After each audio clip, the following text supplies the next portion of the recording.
Looking for financial support that strives to honor your community's rich heritage and cultural practices? Introducing RBC Origins. Our Indigenous banking specialists provide resources and advice that can help transform your ideas into tangible progress and community prosperity. At RBC, we're committed to driving your goals forward. Learn more at rbc.com/indigenous. RBC, ideas happen here. I'm Cierra Bettens. Welcome to APTN News InFocus.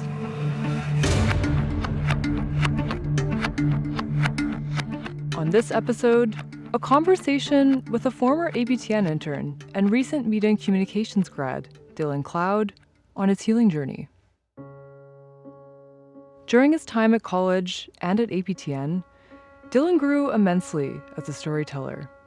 Here's a clip from his report on a community gathering in Winnipeg.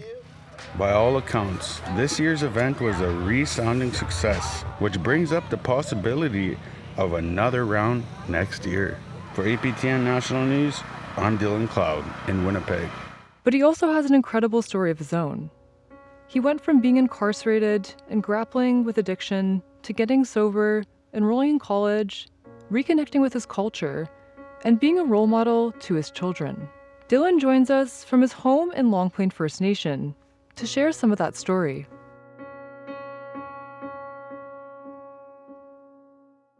Dylan, it's great to have you on the show. Hey, thanks. Yeah, kind of miss you guys. But yeah, my name is Dylan Charles Assiniboine. I don't use Meeches, but my friends call me Cloud. Everybody on YouTube calls me Cloud. Everybody from school calls me Cloud. So I'm just gonna continue using that for my content. Awesome. So you recently wrapped up an internship with APTN, but I was wondering if you could talk a bit about what got you interested in a career in media. I always had all types of jobs growing up, and I only fell in love with two jobs: landscaping and radio host. So radio host, I worked for Long Plain First Nation, and they have a radio station out here called Res Radio. And yeah, they needed a worker. And 1 year, one of the guys taught me how to do it within 4 hours. So I sat there with him, and then I finally caught on. And yeah, it wasn't work to me. It was just straight, like I do this at home all the time, play music, and stuff. And the requests are just fun. So that's what kind of got me into school. But what stopped me from working there was like my bosses. Like all the higher ups, they didn't want to teach me nothing. They didn't want to teach me taglines, voiceovers, mixing songs together. So, I just felt discouraged. Plus, I was like only part-time. They didn't put me on for full-time or a regular shift, I just get called in whenever. And yeah, I just quit. And I was like, you know what? The only way to further this is go to school. And I applied for Assiniboine College media communications course. So awesome. Yeah, and I wanted to turn to the short film that you produced in college, Prairie Heart's Healing Journey. Let's listen to a clip. My life is running smoothly, but it wasn't always this way.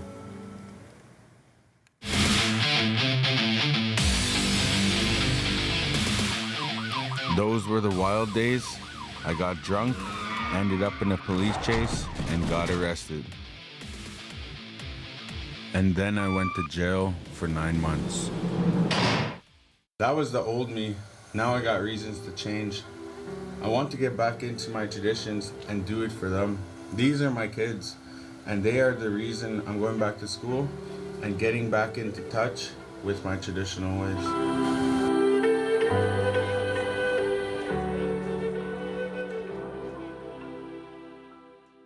I was wondering, can you tell us a bit more about, your healing journey, the title of this short film? What was happening in your life before you decided to make a change? From like 2016 to 2022, I was on meth. I was stuck on it for a long time, and I couldn't get off it. And like I tried like thousands of times, man. And I actually sold everything that I had. I sold my phone, sold my PS5. I wasted all my money gambling, wasted all my money on hotels. And then, when I was finally broke and I had nothing to go home to. Like I had no food. I had no food for my dog. I had nothing to pay my bills for my hydro, or, I just lost it all. So, that's what kind of made me turn around and go back to school. So like I quit all that in December 2022, and January 2023. That's when I sobered up and went back to mature grade 12 at Yellow Quill College and got my mature grade 12.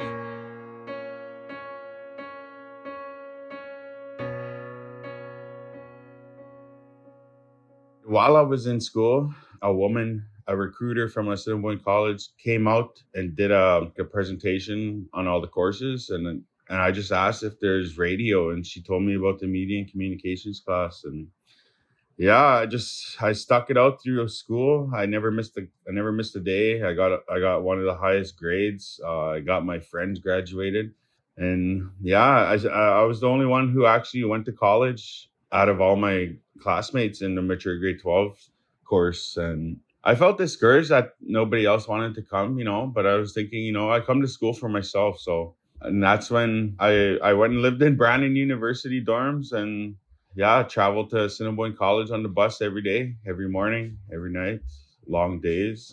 Making that change was a big thing for me because I was going for the road to destruction, to be honest, And coming to Brandon reconnected me with my kids. They all live there, and I have an awesome relationship with them. I got one of my boys with me. My girl went home yesterday, and yeah, man, it's been a rough journey. But at the same time, I feel like no one's perfect, but I do my best to, pray every day, stay away from alcohol and drugs. That's one of the big things too. Being around my family, they don't, drink or do drugs. They wanted me off it for the longest time. So, here I am now.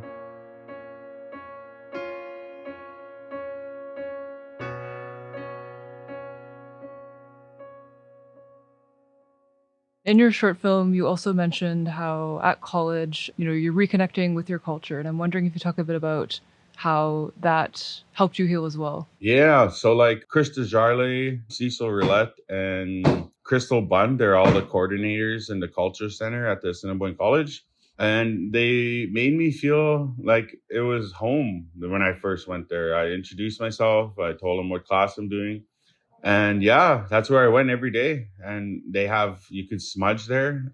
And then if you're feeling down or feeling some type of way, there's elders around the community in Brandon. And yeah, that's how I got into meeting Frank Tatchin. He's an elder out there. He brought me into a sweat. There's actually there's few elders out there that I met. They come and do workshops every couple weeks. And I had the opportunity to create my own Indigenous men's group there. So that's what kind of brought me into recruiting all the Indigenous kids. I even got hired to be an Indigenous peer mentor for the school. So every First Nation or Indigenous student I seen, some of them, they freeze up. They don't look at me. But then over time, if they kept seeing me, then I would break the ice and tell them who I am and if they ever needed help or if they ever need comforting or anything, So I did all that. And my name is Aniquet, so that's like cloud in Ojibwe. I knew I was spiritual and I knew I was special. I just had to go full on with the traditional ways, So when I pray, I say, Wijishan Aniquet. So that's like, help me, it's cloud. Manadu is creator, so Wijishan Manadu Aniquet. So help me, creator, it's cloud.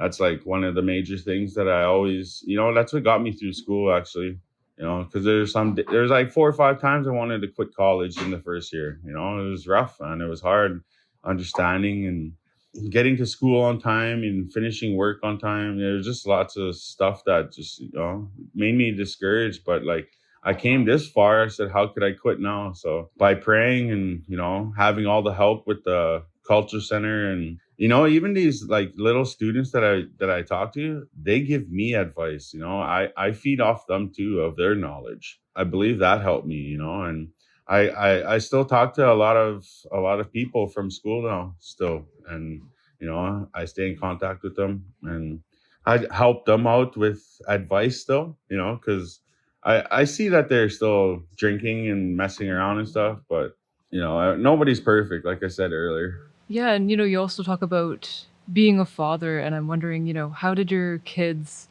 motivate you throughout this and give you a reason to persevere? I never get to say this to anyone. And yeah, I was never there for my kids growing up, like I was running around with different women, going in and out of jail, you know, always on a run, going to different cities, just taking off from all my problems. And yeah, I was never really there for my kids, man. I'll be honest with you.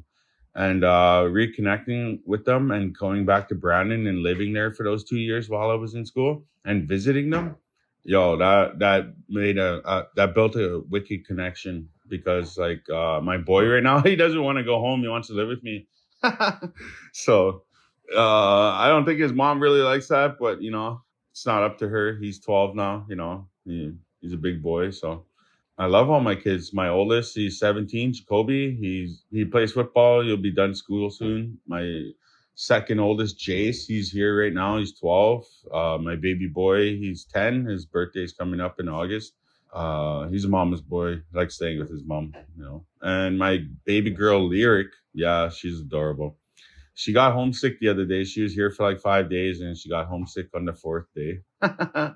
So yeah, I could tell she wanted to go home, and she went home yesterday. She was all happy. And yeah, I love my kids, man.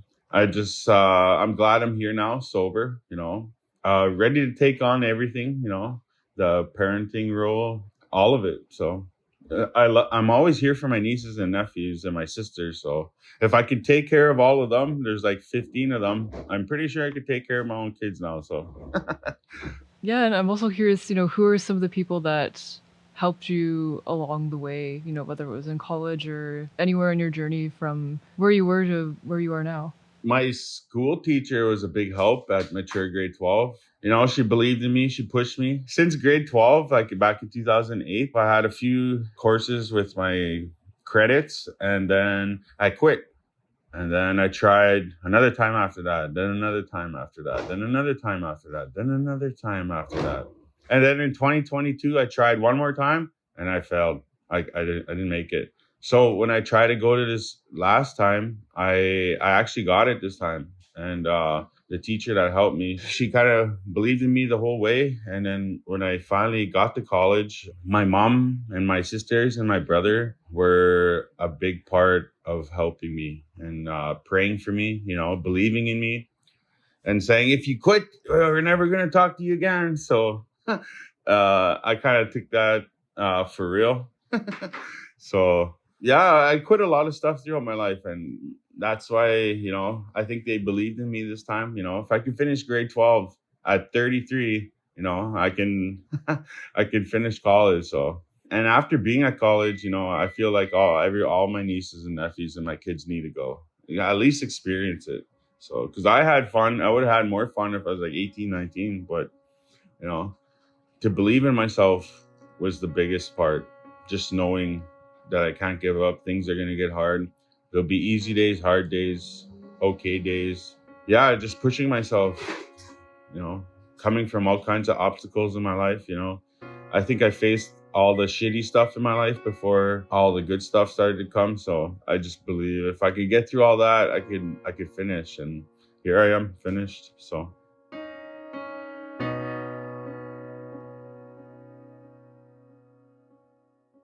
Through college and your internship with APTN, I'm wondering, what were some of your favorite experiences or experiences that really stand out to you that, you either learned from or you produced something that you were really proud of?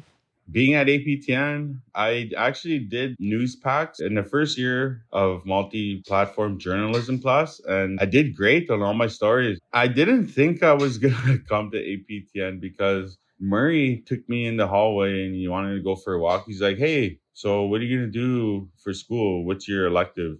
I'm like, I'll probably do like radio and audio. He's like, oh, yeah, what are you going to do with that? I said, well, the radio, I want to definitely go on the radio. I said, I love playing music. I like speaking. And for the audio, I just want to, work with the music, put songs together, put all concerts, dance halls, create music, mix it all together. All that stuff. I told him that. He's like, oh, okay. Well, what about journalism? Would you go work at APTN? Do you know what APTN is? And I'm like, yeah, Aboriginal People's Television Network. He's like, yeah. I used to work there for like 10 years. And after that, I came to school and now I teach journalism. I was wondering, you did good on your news packs. Would you want to go to APTN and take the elective of journalism? And he's like, you don't have to think about it. You could just, let me know and see what you think. So I was like, okay. So I started practicing on news packs more. And I felt like I got good at it. And I was like, okay, yeah, let's sign up for APTN, man. Once it happened, I was kind of in shock. I was like, holy man, okay, now we got to get going. Now we got to find a place in Winnipeg. And I was kind of shook at the beginning, but then everybody there made it feel like home. Reporting was awesome, going everywhere, cruising, and working with Jared on the camera and knowing all the angles and stuff and the backgrounds, all of it was so awesome. I've been applying a lot of work on my camera lately, like trying to copy everything that I learned. And yeah, I've been just with my kids and my nephews making content. I got 2 job offerings. It feels good though, just to sit down and relax, because I've been at it for like 2.5 years and I just feel like I just want to sit for another couple more weeks. Yeah, I'm sure it's nice to finally just have a break after 2 straight years of, learning and doing an internship. Looking maybe, say, 5 years into the future, what are you most kind of interested in exploring in media, and where do you hope your career might take you?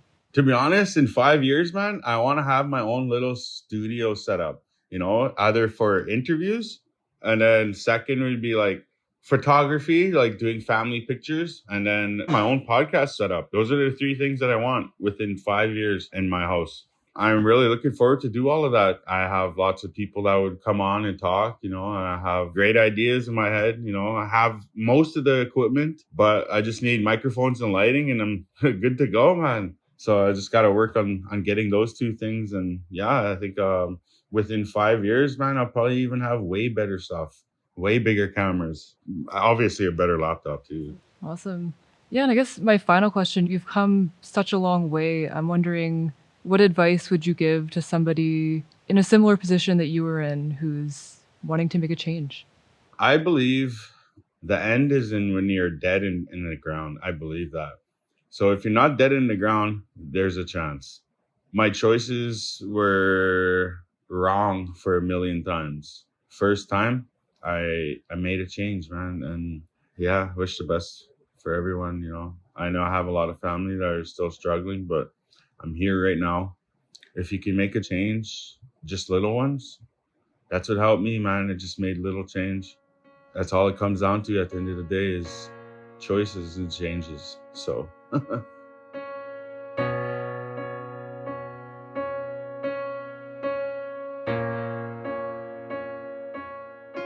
So great to see you again, Dylan. And yeah, thanks so much for joining us, sharing your story, and best of luck in your future in media. Right on. Thanks, Cierra.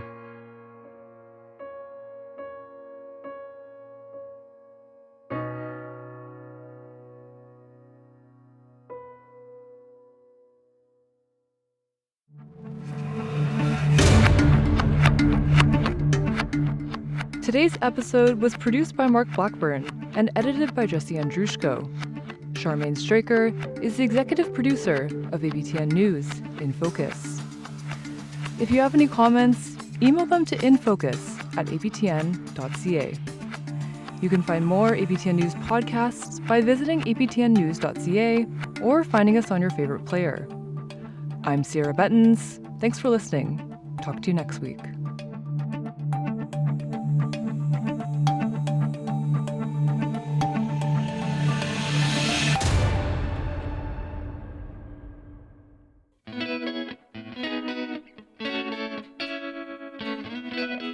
I'm Kathleen Martins, a reporter with APTN News. Homeless, houseless, shelterless people aren't hard to find in Winnipeg, a city of about 1 million in the middle of the prairies. They're on sidewalks, in bus shelters, and down alleyways. They're living in tents and squatting in empty buildings. They're even sleeping in abandoned cars. But who are they? This building here it's pretty awesome because a lot of the relatives know that if they ever need anything, they can come there and get clothes or food or. I like that you call them relatives. Well, we're all related in a sense, right? Downtown Safety Patrol Manager Vinnie Lilly is referring to the First Nations, Inuit, and Métis people who make up more than half of the city's homeless population. They come from rural and remote communities. Find out why and hear their stories in a new 5-part APTN News podcast with me called Our Relatives.